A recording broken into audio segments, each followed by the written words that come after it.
This is a story about a dude named Lane. He moved to the mainland and bought one place to stay. And then one day he went try to rent them out. And then he became one real investor man. Hey guys, this is Lane with the Simple Passive Cash Flow Podcast. Please do me a favor and go to iTunes and leave me a review. Really helps us get bigger guests. And today I have Jay Martin on the line. Hey Jay. Hey Lane, how you doing? So Jay is a 33-year-old world traveler and entrepreneur and philanthropist who kind of funded his world exploration with real estate.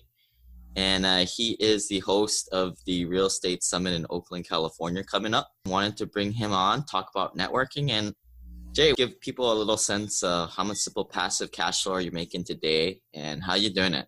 Yeah, thanks for having me on. You know, right now I have a furnished rental business and that varies a little bit because I have someone else managing it. But I can get about 60,000 passive from that business and then about another 25 from real estate investments. So it's not, you know, a phenomenal salary for the Bay Area, but when you're living in other places besides the Bay, it works out pretty well. So it's about 85 right now, I would say, is the pretty passive portion. You got these investments going on, and then you kind of detached yourself from the conventional W-2 working world. And how did that all happen? I graduated and I was working for the state of California in bank regulation. So I was working in an office job, kind of going bank to bank. Interesting group of people. It was interesting work, but I wanted to get free from an office and just be able to go travel.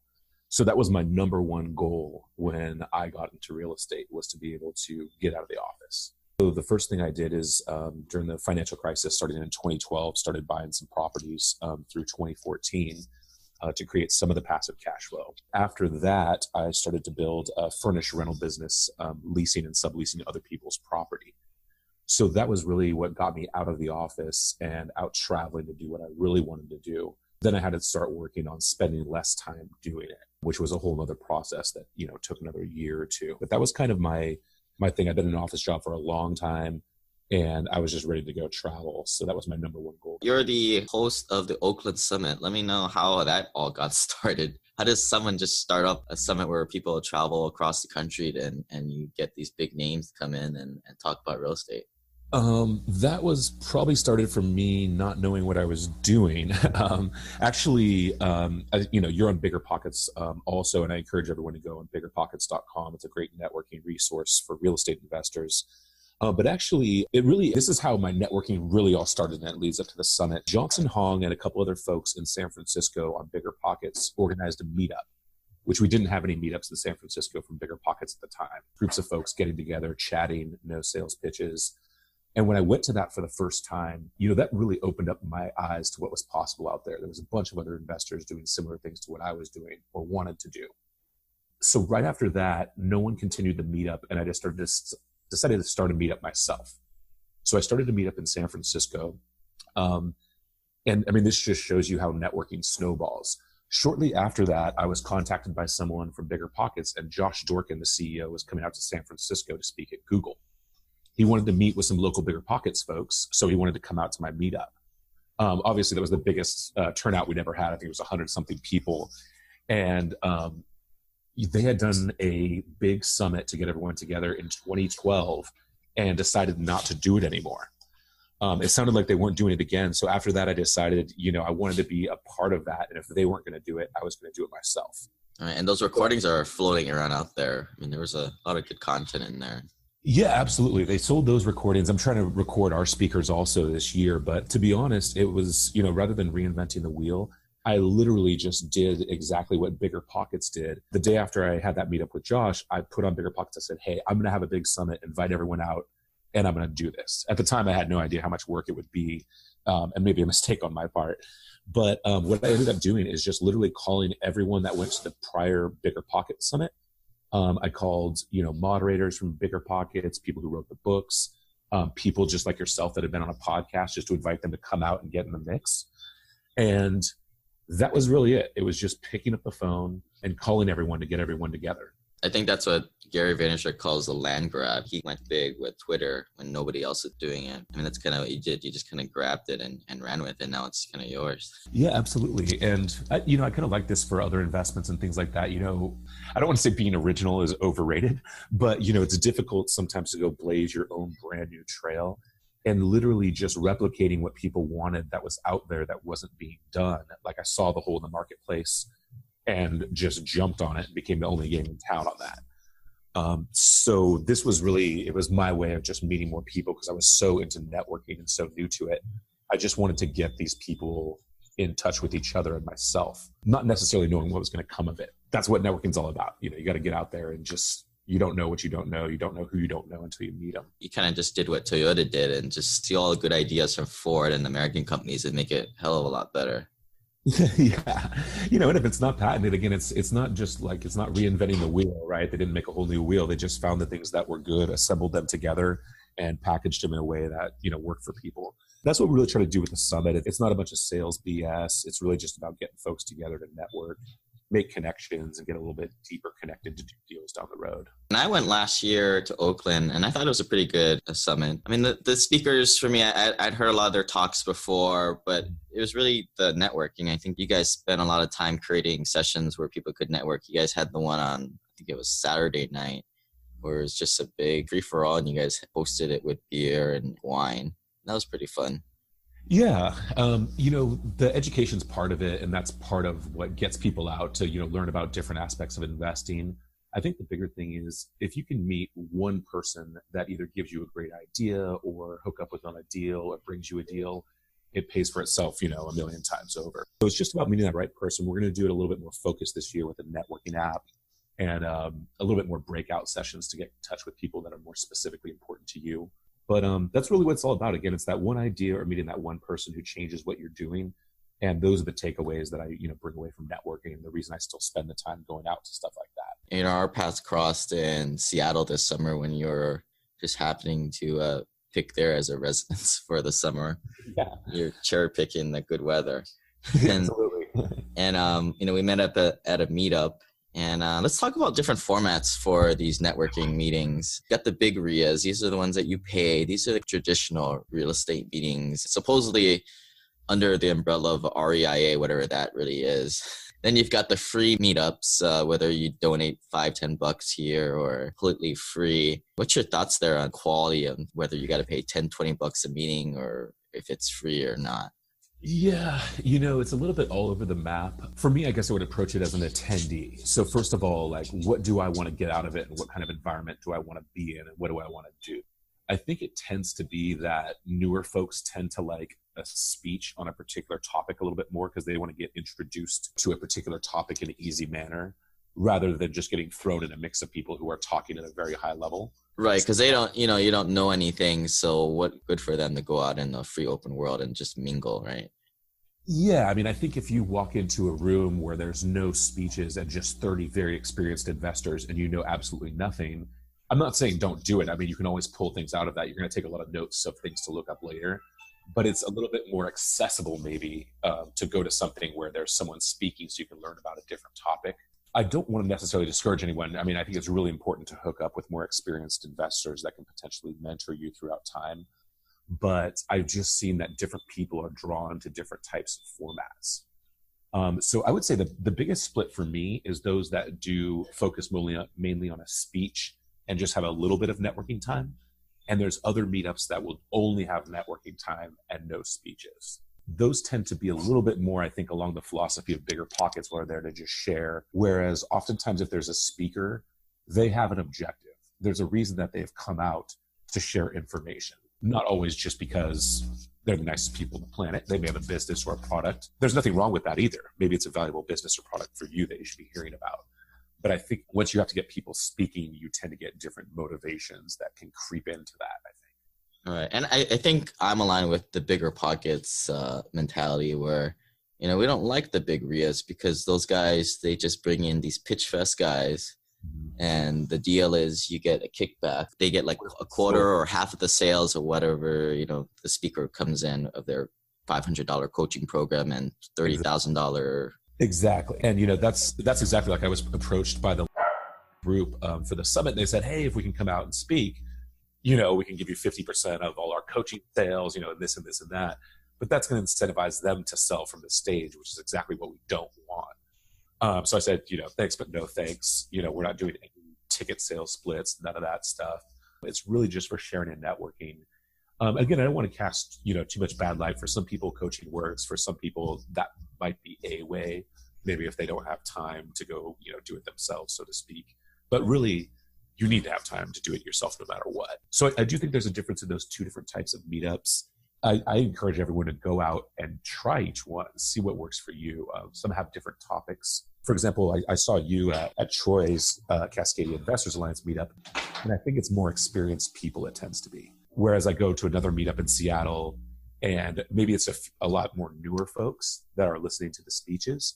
But again, their meetup was on a very specific type of investing, on flipping. So for some people who are flipping, that might be a great place to go, to be all around the people who are in your same field of investing. With the REIA meetings, usually you've got to pay $10-20 per meeting.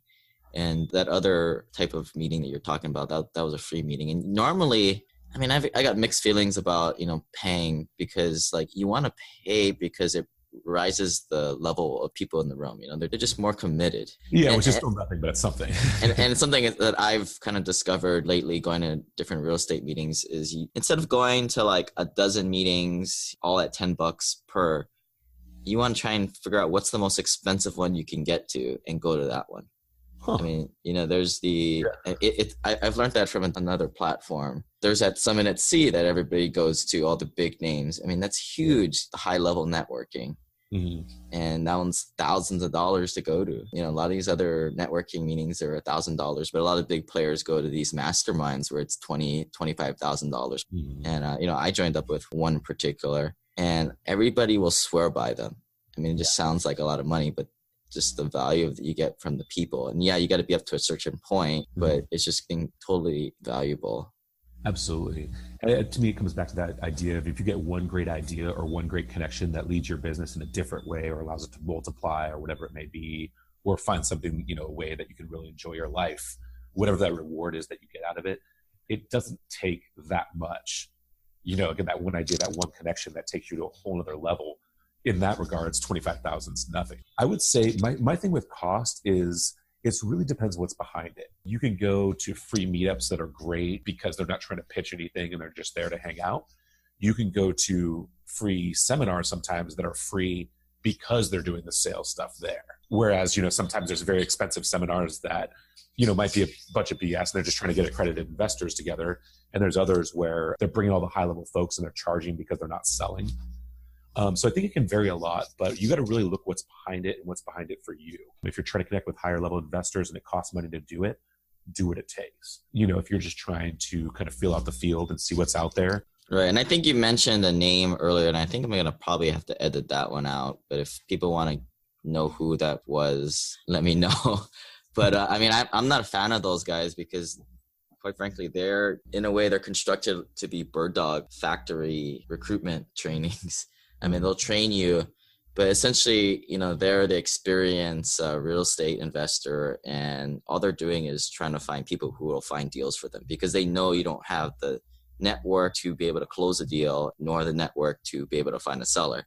So right. Conveniently, them as the guru, you're just doing all the hard work for them. And that's why they need armies of them, because that's the hardest part of real estate, is finding the deal these days in the seller's market. Yeah. Funding's easy. The deal is hard. Yeah. Well, and there's probably a lot of people who are new or trying to get into real estate. They don't know what to do, and someone's giving them a little bit of a roadmap. I guess what I would say is the alternative to paying a lot for that is you can go to a local meetup where there's a bunch of flippers and say, hey, I'm newer. I am willing to do some work, and then we can partner up on the deal together so that the newer person can also learn the mechanics of going through a deal. But again, you don't have to pay for that network. It can be found among your local BP meetup or meetup.com or whatever it may be. Right. And I don't know why these guys like pay for the training and when somebody brings you the deal. I mean, I guess people don't realize that the deal is so valuable that you really shouldn't be paying for the coaching. And I don't know why. The second reason is when the guy with the deal finds out in a couple of years how he got screwed by that one guy, he's gonna get pissed. And now you just created your own competition. And that's why I don't like the flipping, because it's a low barrier to entry, and it's not like apartment investing or the short-term rentals that you do. It's harder to get into. That barrier to entry is harder, but everybody can be a wholesaler or flipper. Yeah, I think anyone can try to do it. There's very few who seem to do it really successfully, consistently. But I think, that takes a lot more, and the effort, the drive, and the persistence. Some of these guys, I have seen meetup leaders that do sort of use the group as bird doggers, but they tend to be newer folks who they're hungry and they want to go find something and they need someone to bring it to get it done and to learn.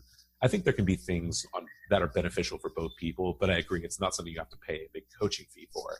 You can just meet the people and they'd be happy if you bring them a deal to teach you along the way or do that deal together.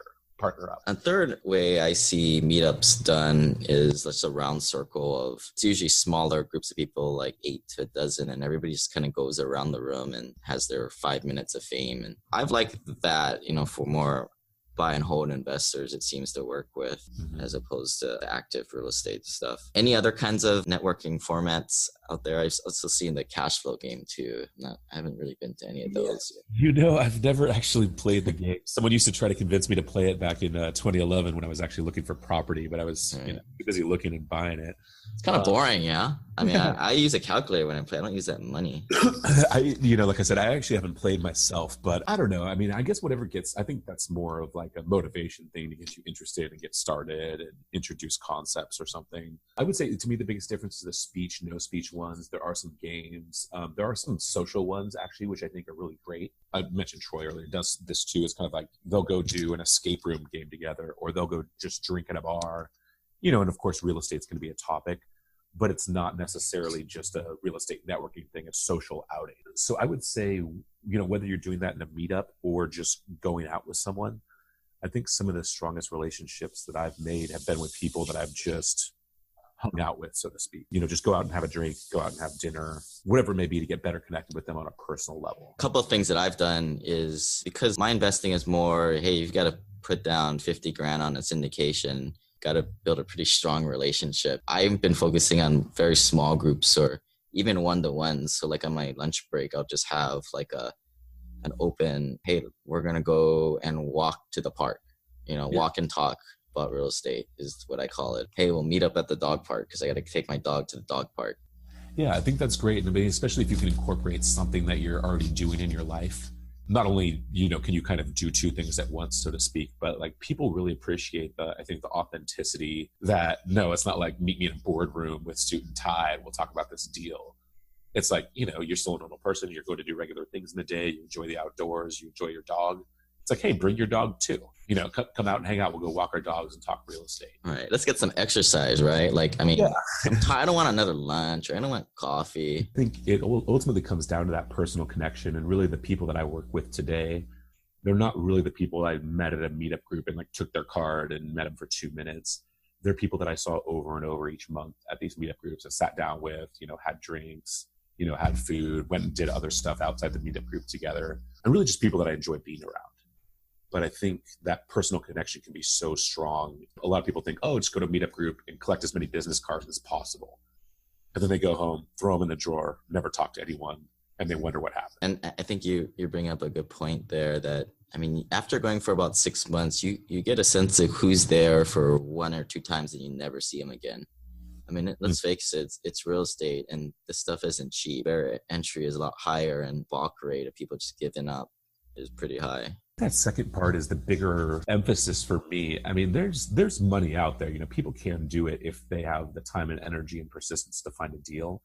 But I think what you get right now, and especially now when the real estate market is hot, is a lot of people who like the sound of making a lot of money, but eventually realize how much work and effort and persistent drive it takes to do it successfully. To me, I think that's why a lot of people show up and then drop out. I don't want to say I don't want to waste too much time on them, but I do kind of wait to see who's like really sticking around before you really dedicate time to maybe mentoring someone. Right. I mean, it's just like on this podcast, I'll get an email and they'll be asking all the same questions. Like, what do I do for my LLC? What do you do about, property management? And they're like, they're all the top 10 newbie questions. And I want to help as much people as I can. That's why I tell them to go to the Hui Facebook page and ask there. So at least, other people can see the answer.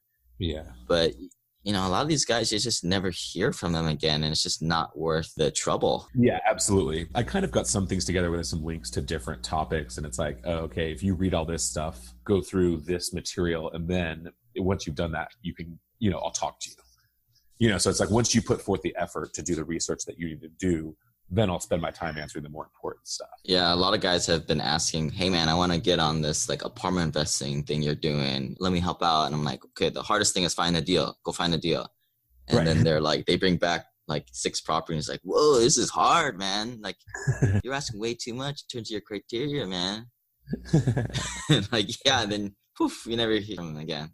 Yeah, and it's you figure out, I think, quickly who the real people who are going to stick around and who are going to follow up. I would say that's probably the number one thing is following up. There's a lot of people who just, they're kind of one and done, or they show up, or they collect business cards but don't do anything with them. And by the way, I'm bad at this too, so I'm not trying to criticize anyone else. If you collect business cards, meet someone for 2 minutes, and you never talk to them again, it's going to probably do nothing. Number 2, who's important to you there?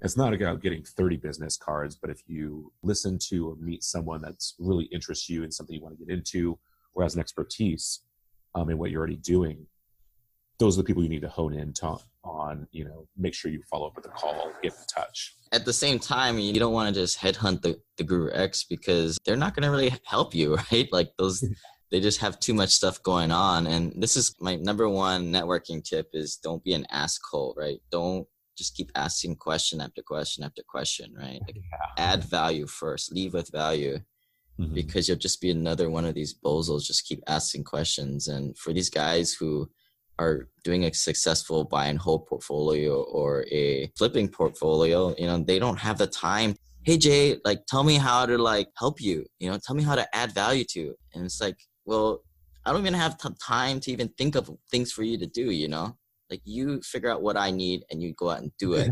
Yeah.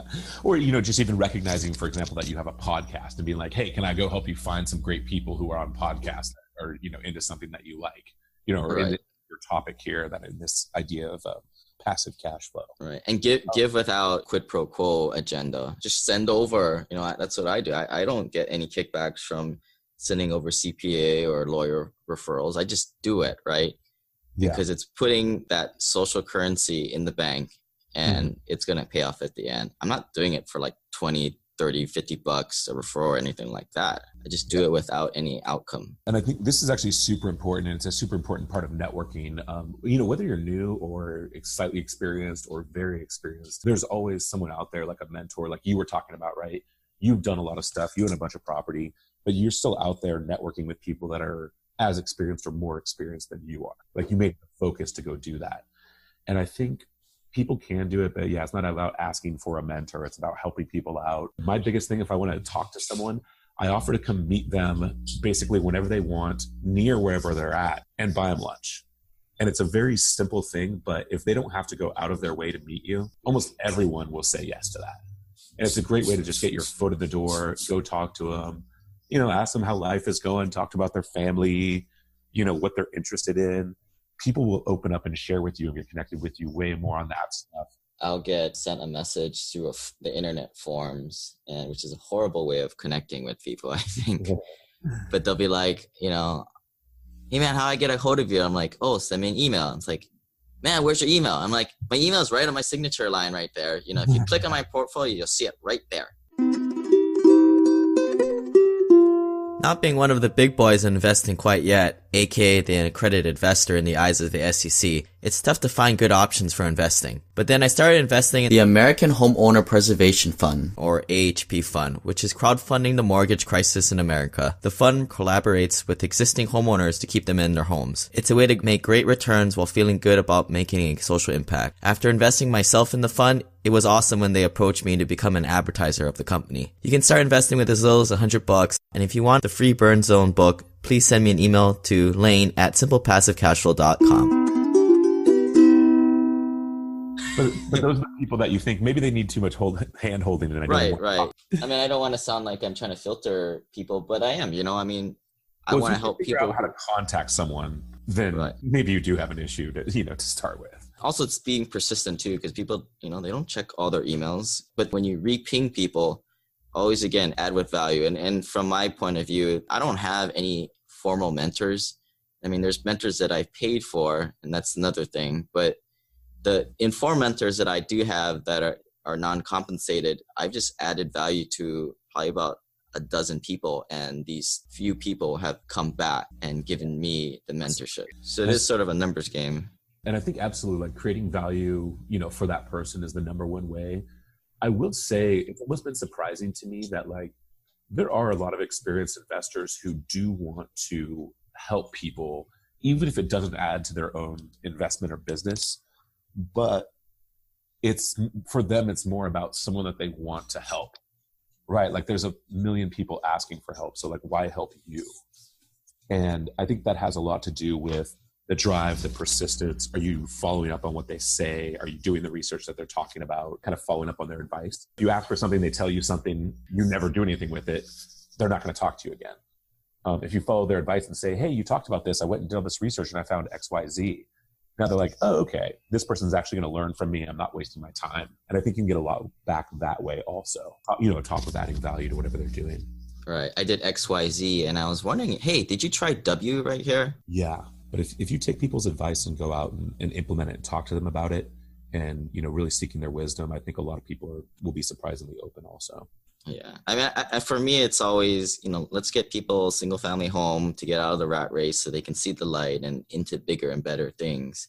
Mm-hmm. And that's why I'm always asking, like, why do you want to do this? Is it the thing I'm looking for is that compelling reason why my wife and I work 80 hours a week and our kids just stay at daycare all day long. That's a compelling reason why. And they're going to jump over barriers, not like the dude who can't even find the email address that I've got on my signature line. Yeah. Yeah, absolutely. It's about that motivation. I definitely had that strong motivation when I was trying to get out of my W-2 job. And I think, especially people with families, they're tired of not seeing their kids, or they're tired of commuting or being in the office all day or missing that event. And to be able to get free from that, it should be highly motivating. Sometimes they don't always have the time to do it, right? So this is maybe another thing with networking and meetups is finding out, do you want to be passive or active? I think a lot of people think they want to be active until they find out what it involves. And then they realize, hey, if I have a good job or I'm making good money or have good savings, it may be better off deploying that in someone that knows how to manage it, just like yourself, syndications, things like that. Because frankly, they do want to spend time with their family, or they do want to do something else. They don't want to spend all their time on real estate. So I think it's good to know what you want, how that fits into your lifestyle, and how you go about finding that and doing it. I mean, I'm a passive investor, and some of these meetups are more for flippers and wholesalers. And not to say that, you can't find a common portfolio lender or be able to lend on somebody's private money lending deal from time to time. But the question is it worth your time, with time being the most important resource?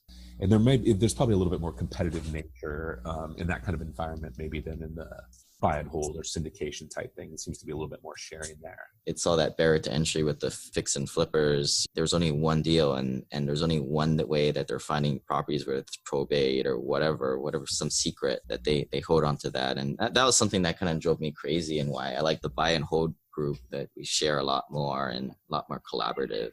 Yeah. The other major difference being it's frankly a lot more work. Like, it's a lot of work to market for deals, negotiate them, close, manage a contractor, sell the house. It's just, I've never gotten into it. I want to relax and just, have the ongoing cash flow without finding deals.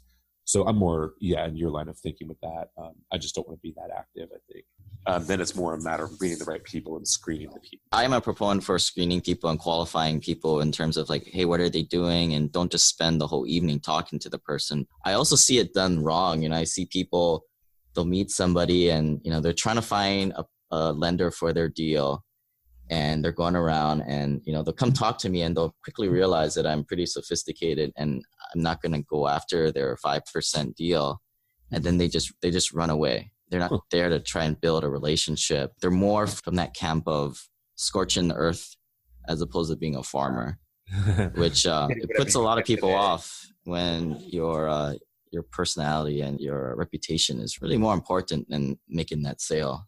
Yeah. Especially for something like a lender, which is plentiful. Yeah, I'm with you. The way you come across to people, the way you communicate, the way you hold yourself and what you do is going to carry with you a long ways. It's a relatively small community, I think, in real estate investing. Even though it seems big, you run across a lot of the same people over and over. Don't just be out for whatever you're trying to find today. Start building those relationships for the future, even if you don't know where they're going to lead. The bottom up technique that I use is just every interaction you have, try and add value, whether it's a contact, an article, or some kind of, if you and I can't work together, hey, have you talked to Flipper Joe, or have you talked to this bank, or hey, this is what I did. Absolutely. Add value for them, and it's not about you. Yeah, so adding value kind of goes along with the philosophy of abundance, type thing. It's like there's plenty of deals out there. And even though they're hard to find, right? It's like you talking to someone that isn't going to ruin your business, and being willing and open to share those contacts in your network. It really does pay off a lot because people see that you're genuinely trying to help out and not just trying to, selectively share when you need to get ahead or something like that. Right. But there's also other contacts you don't want to really give out freely, like brokers. You don't want to tell who your broker is because now your good broker is going to get inundated by all these bozos, right? I mean, some of those things are very obvious and some people don't really get why. We all have our certain secrets, right? I mean, you want to be open and sharing with what they need most without, you're not going to give up the one thing that's, working super well for you if it can't be multiplied through other people. With 95% of everything you have and what you can share with everyone without, being fearful for your business. And I think some people just don't understand that, or they think anything they say is going to hurt them. But those aren't the people to do business with. So. Right. And if anything, you're filtering out to see who are the givers and who are the takers out there. So, hey, give away some information and see what they do with it. And then you've quickly determined if you want to interact with this person in the future or stay clear away from those sharks. Yeah. Yeah. And again, once you spend time with people, you can figure it out. At least the people I do a lot of business with, there's a core of 3 or 4 that I know really well and, met their families and stuff like that. Those people, I'm willing to share basically whatever, because I don't think they're going to try to rip off my business. Frankly, they're just doing other stuff too. So they're not going to do that anyway. Right. Yeah. And something that comes to mind is, I don't know if you met Taro, but he was on one of my earlier podcasts and he does something completely different. He's a flipper. He's a high volume flipper. But it's cool to have a conversation about like, hey man, how are you using like these Facebook ads? And he's always going Facebook Live and doing stuff like that. And it's kind of neat to have a discussion like that. Oh, absolutely. And, I talked earlier about finding people who are really important to you. And sometimes that can be someone who's doing what you're doing. Sometimes it can be someone, doing something totally different. And because they're either operating a business or because they're an experienced investor, they have a lot of insights on different things that maybe you or I hadn't thought about. And actually, I talked to Charles too. And one thing, like, I didn't know you could target an IP address on Facebook. So you can like literally select an address and target to that person's computer. Yeah, IP targeting. If people want to Google that, like you just if you have like an existing email list, you can see what IP they come from, and you can start targeting them. Yeah, you can do based on addresses. But anyway, and not that we're focusing on that necessarily, but it is this idea that like someone doing a totally different type of investing than me had this amazing thing that maybe I can use in targeting, for a different business that I have or something like that. Right. But those things, they quickly change and they get popularized and then they're out. Yeah, that's true too.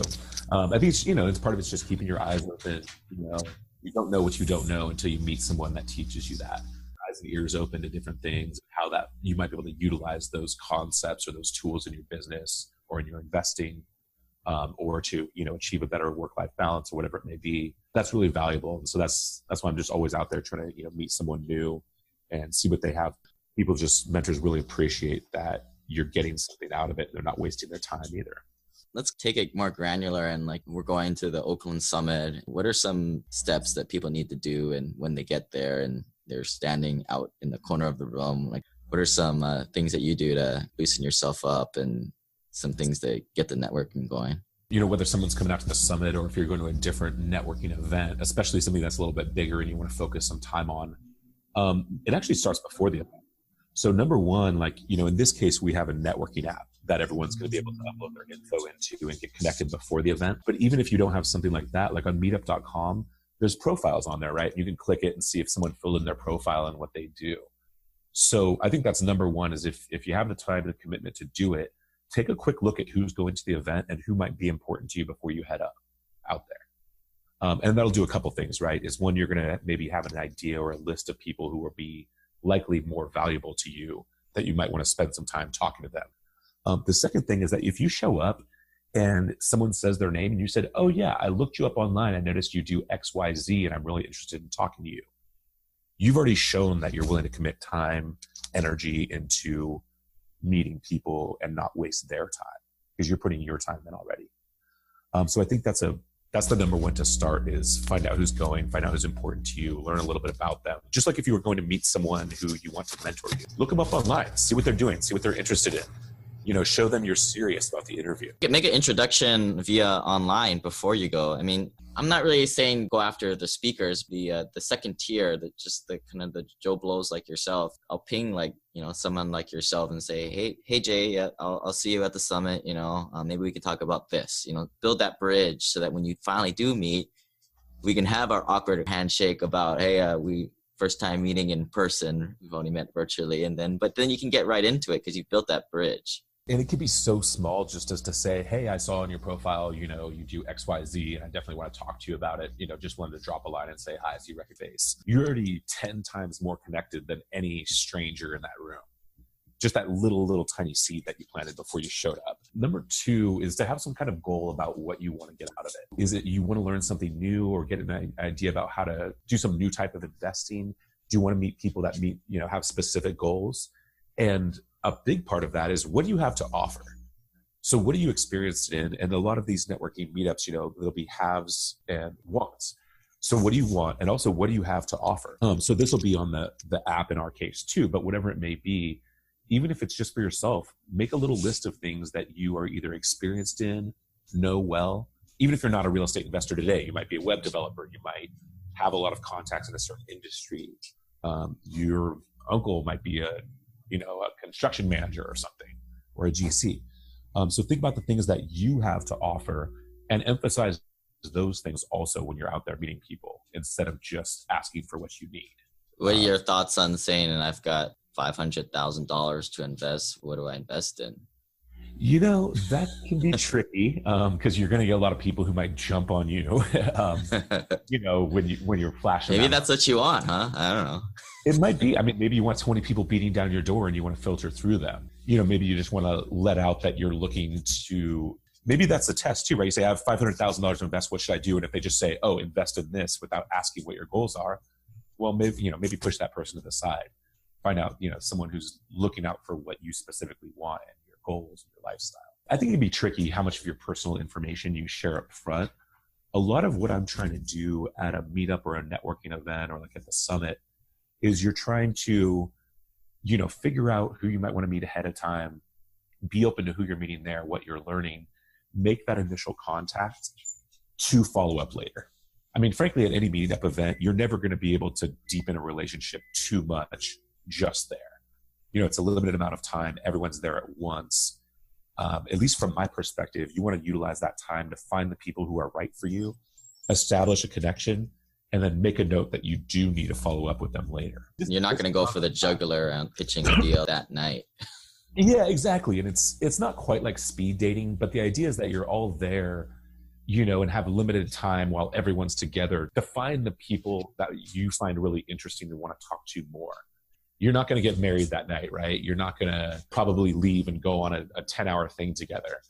But it is a great chance where you can find out, okay, there is that spark on the other side, or there's something I'm really interested in learning here, and making sure you take some notes about that, make a note to follow up and then do it later. So I paid $400 to go to this, and I drove an hour to get here. And no, I'm nervous and I don't want to talk to anybody. What are some ways to get yourself out of that? Well, it's actually, we're trying to do that. I know I figure out about a quarter to a third of people are really nervous about talking to other folks. So we're going to do a few specific things actually to help work on that. One is the networking app, I think, makes it a little bit less tension filled of meeting someone in person. So you can always, send them a message. You can see their face. You can see what they're doing, get a hold of them ahead of time. And then you can also schedule meetings at a specific location. So you can meet them in person without having to just kind of cold walk up to people. So you have stations or something like that? Yeah, exactly. And they did something similar at the Airbnb Open. I don't know if you've ever been down there, but it's basically a little meeting space with different numbers so people can go set an online meeting to go meet there and talk in person. Cool. Yeah, I've seen other meetings where you wear a badge if you're a flipper, or if you're a wholesaler, if you're a buy and hold guy. And it's kind of like going to the club where they give you the taken or single band. Yeah, yeah. It helps speed things up a little bit. Yeah, so we're doing the networking app to get started on that, and then actually we're gonna have some stuff on the name tags that'll indicate, like where you're from, what you're most interested in investing, and then we're gonna do breakout groups / networking sessions where essentially, break out into different topics. So if you're interested, specifically of out of state investing in a particular state, you go to this breakout group over there. Someone will be talking about that, having a discussion first, and then there'll be a networking little session right after that. So for anyone who's interested in the exact same topics there for the breakout session, they're going to have the opportunity to meet other people in that in a more targeted manner. So it'll be easy to do, less pressure, and again, hopefully meeting the people that are most meaningful to you. Part of that, I think you just got to drop your hesitance a little bit and just feel, everyone wants to meet you. They're all friendly. I actually love this. Justin Louis came out last year, and he said he was so nervous when he came in. But because everyone's really open and sharing, it's not the same kind of tight, wound group that you might find in some locations, and people have felt really comfortable with it. So we're going to do our best to accommodate that, and I hope most meetup groups do. But you really got to take it upon yourself to go, open up a little bit. Everyone wants to do the same thing you're doing. So don't be shy. It's not, it's not high school all over. No one's going to bully you or anything. Right. And, if you're talking to someone too long, hey, move it around, get going. The other person wants to get going too. Yeah. This isn't to start dating or, to get married. This is to go meet people that interest you so that you can follow up later. And I would say treat it as such for yourself, to respect your own time, and for other people's time too. This is to get introduced. It's not to, slip the ring on.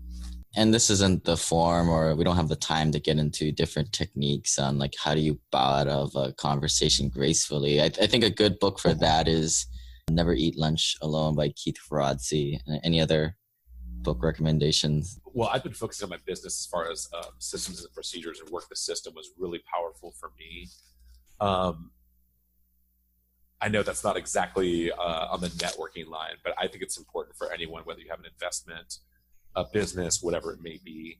You need to have processes to save your time so you can go do more networking or go live your life and lay on a beach.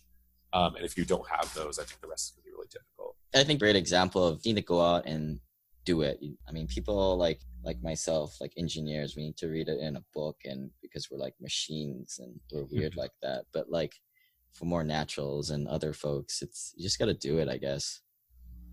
Yeah, absolutely. I would say like my one thing that networking brought me to, and what, ties in with what you focus on and talk about as far as like passive cash flow and lifestyle. I wanted to get out so bad, and I thought it was going to take me till I was 40 or 50 or 60 to be able to travel the world. And I think I was stuck in my own mindset about what was possible, and I hadn't met enough people who were doing it. So at least for me, networking took me from, oh yeah, maybe I can do this in 20, 30 years like everyone typical, or most people never do it, frankly. And networking took me to being around a mindset of people that not only believe it could be done, but some had already done it before. And that allowed me to, again, not reinvent the wheel, but kind of hitch on to what had been going on and get to my goal way quicker than I ever thought was imaginable when I was getting out of school during the financial crisis. I think it's a powerful way to get there, but whether it be networking or something else, I think everyone can achieve their goals a lot faster than they think if they're willing to focus on it. You're only fooling yourself to think that'll take 30, 40 years to get there. You talk to a lot of people and a lot of high level people. So in the seller's market, what are you investing in? What are you taking from the expertise of everybody else? Yeah, it's kind of been interesting. I've been combining, what I've learned from other people with what I want in my own life.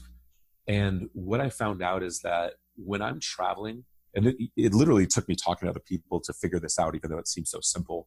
When I'm traveling about 10 out of 12 months of the year, it is extremely difficult, if not almost impossible, to buy a bunch of properties. At least for me, I like to go see a property if I'm going to buy it, especially in the Bay Area, because it's pretty expensive.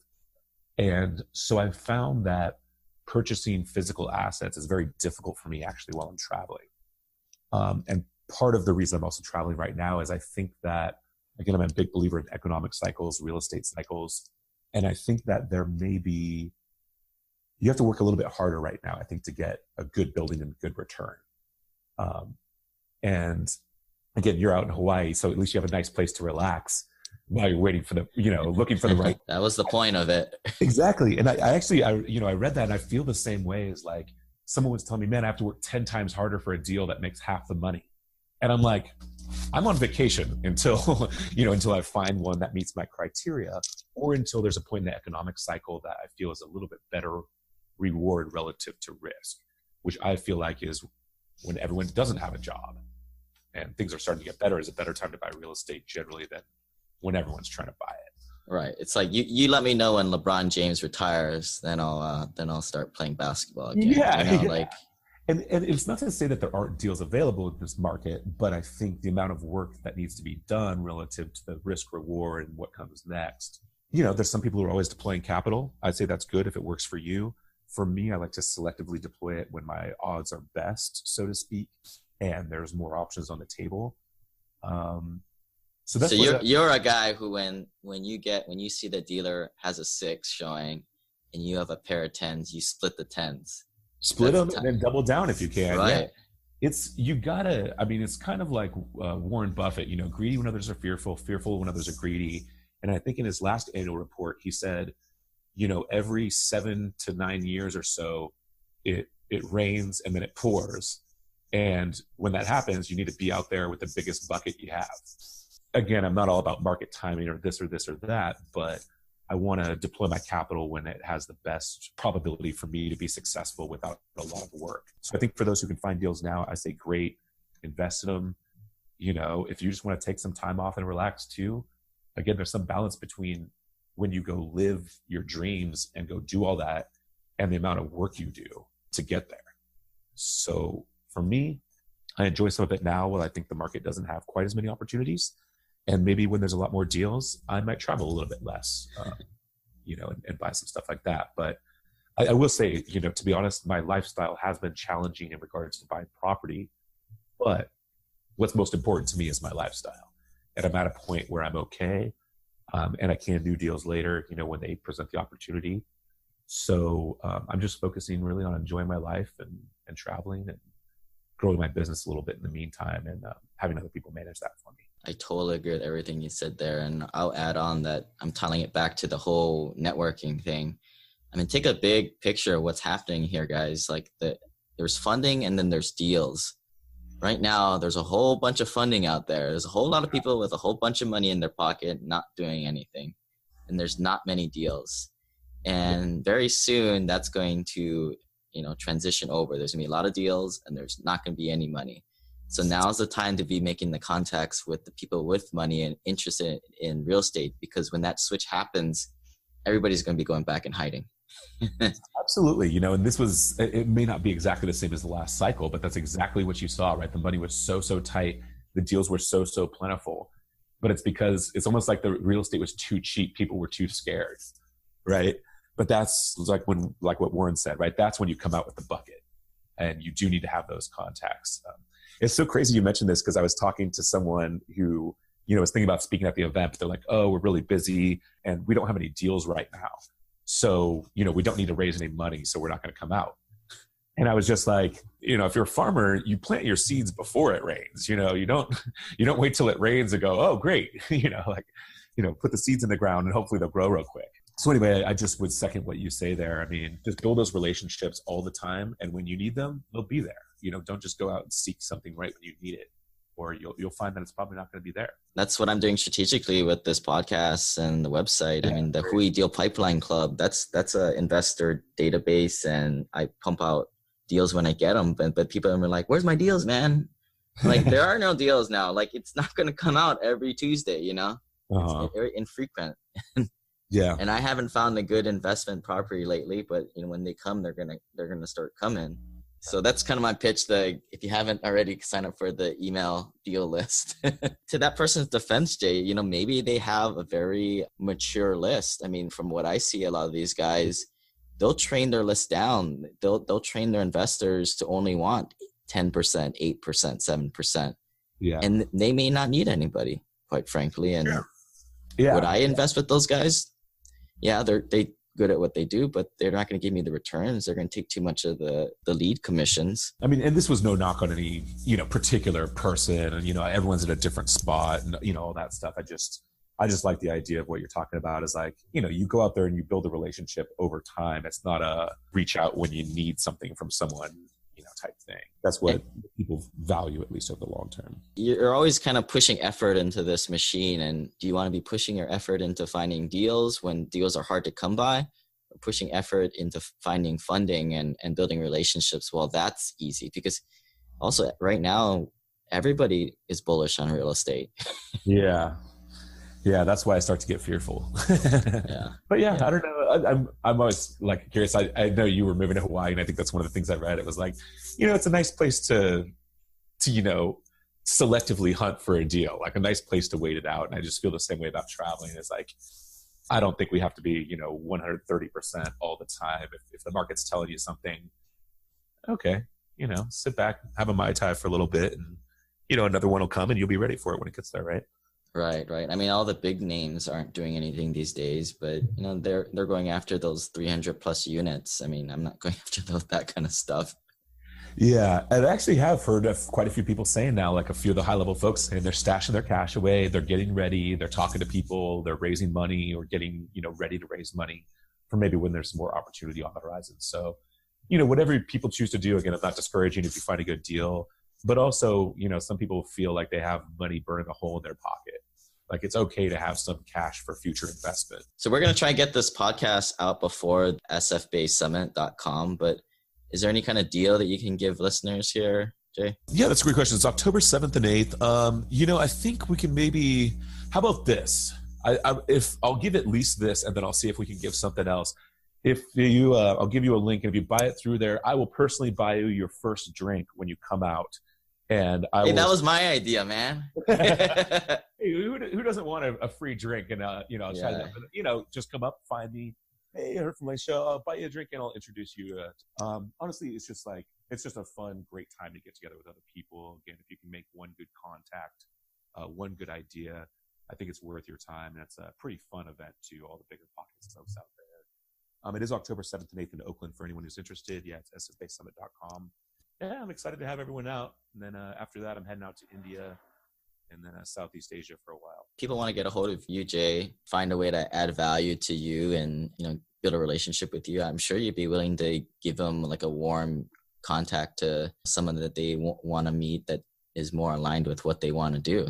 I mean, that's you're the gatekeeper. Yeah, absolutely. And, we have our email on that website, or you can, email organizer@sfbasesummit.com. I have someone going through all those. They'll forward them to me. I'm bad about my own email, so I hired someone to do that, screen them at least.